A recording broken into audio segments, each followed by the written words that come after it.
अब इसके एक्सप्लेनेशन दिए हुए हैं, 1 2 3 4 4 एक्सप्लेनेशन है, चारों आपको प्रिपेयर होने चाहिए। चारों क्या एक्सप्लेनेशन क्या करता है, कहता है एक्सप्लेनेशन हमेशा जो हमने डेफिनेशन पढ़ी है ना, उसी डेफिनेशन को थोड़ा सा एक्सप्लेन और कर देता है, ऐसा कुछ नहीं है। उसी का ब्रॉड कॉन्सेप्ट थोड़ा बहुत और ऐड कर देता है उसके अंदर कि क्या क्या चीज़ें और इसके अंदर ऐड होंगी, ठीक है। क्योंकि डिफॉर्मेशन एक छोटा सा कॉन्सेप्ट नहीं है, काफ़ी ब्रॉड कॉन्सेप्ट है, तो उसको स्नेस में थोड़ा सा एक्सप्लेन और कर दिया है। जैसे कि एक्सप्लेनेशन 1 दिया है, किसी भी पर्सन के फीलिंग। अब इसमें देखो डिफॉर्मेशन हमने पढ़ा था सिर्फ उसी को हार्म करे, किसी पर्सन को, पर्टिकुलर इंडिविजुअल को। बट एक्सप्लेनेशन 1 ने और एक्सप्लेन कर दिया, यहाँ पे जो आप किसी पर्सन के बारे में बात कर रहे हैं, वो पर्सन की उस पर्सन की फैमिली के अगेंस्ट भी हो सकता है डिफॉर्मेशन, उस पर्सन के किसी रिलेटिव के लिए भी हो सकता है डिफॉर्मेशन। तो इसमें इन्होंने एक्सप्लेन कर दिया है इन डिटेल। फर्स्ट एक्सप्लेनेशन में बस यही बताया हुआ है। सेकेंड में क्या बता रखा है, it may amount to a deformation to make a imputation consent हुआ, किसी कंपनी या फिर एसोसिएशन, किसी ग्रुप के लिए आप अगर कोई स्टेटमेंट दे रहे हो, that is also called deformation, ठीक है। वो भी डिफॉर्मेशन की कैटेगरी में आ जाएगा। आप किसी का नहीं, आप बोल रहे हो मैं तो फैमिली के लिए बोल रहा था, या फिर मैं किसी पर्टिकुलर इंडिविजुअल को बोल रहा था, मैंने किसी तो ये डिफॉर्मेशन होना चाहिए, ना कि मैं कंपनी को बोलूँ तो वो भी डिफॉर्म हो जाएगा, वो भी डिफेम कराएगा। अगर आप उस पर्टिकुलर कंपनी से रिलेटेड कोई ऐसा जो एक्सेप्शन है उनको छोड़ के ऐसा स्टेटमेंट देते हो, तो आपको वो डिफॉर्मेशन के कैटेगरी में इन्वॉल्व होगा। नेक्स्ट हमारा देखा जाए एक्सप्लेनेशन 3 है। एक्सप्लेनेशन 3 किसके बारे में बात है, इसका इंपॉर्टेंट पॉइंट है आयरनिकली, अल्टरनेटिव और एक्सप्रेसली आयरनिकली। इसका मतलब क्या होता है, इसमें आयरनिकली वर्ड यूज़ किया है। इसका मतलब आप किसी को न किसी तरीके से, ठीक है, व्यंग्यगत मीन्स हम बोलते हैं व्यंग्यगत, या फिर किसी को इनडायरेक्टली किसी को आप रेफर कर रहे हो कि आप उसको डिफेम करना चाहते हो, इनडायरेक्टली आप उस पर्सन को डिफेम कर रहे हो।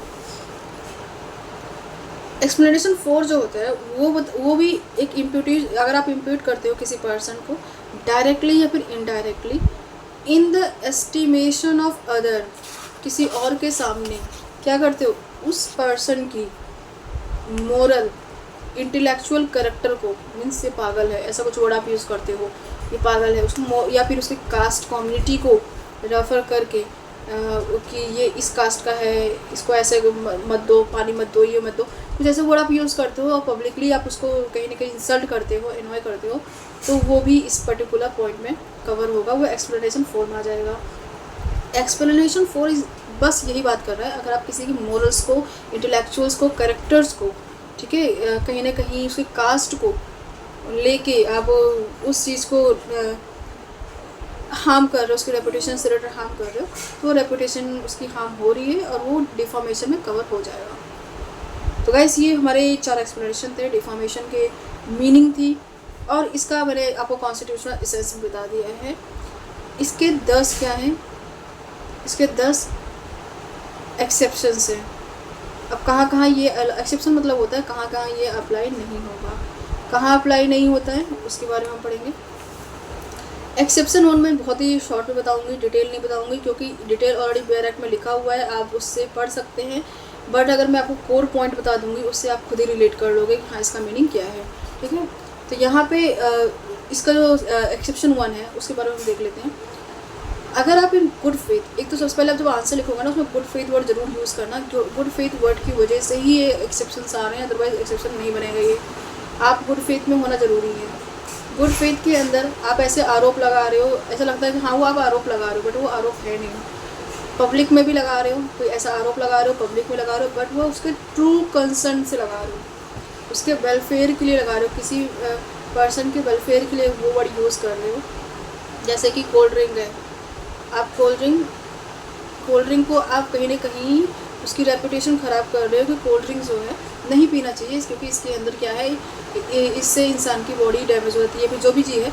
आपने कोल्ड ड्रिंक को कहीं ना कहीं, उसको जो कोल्ड ड्रिंक है उसकी रेपुटेशन कहीं ना कहीं ख़राब करी है कोल्ड ड्रिंक कंपनी की।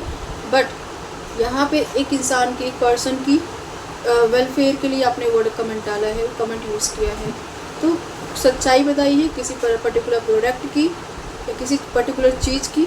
पर्पस था उसका, गुड फेथ था उसके पीछे, पर्पस था कि उसकी हेल्थ ख़राब ना हो। तो हम एक्सेप्शन 2 पे आएंगे अब, ओके। एक्सेप्शन 2 पे क्या बात करते हैं उसको पढ़ लेते हैं।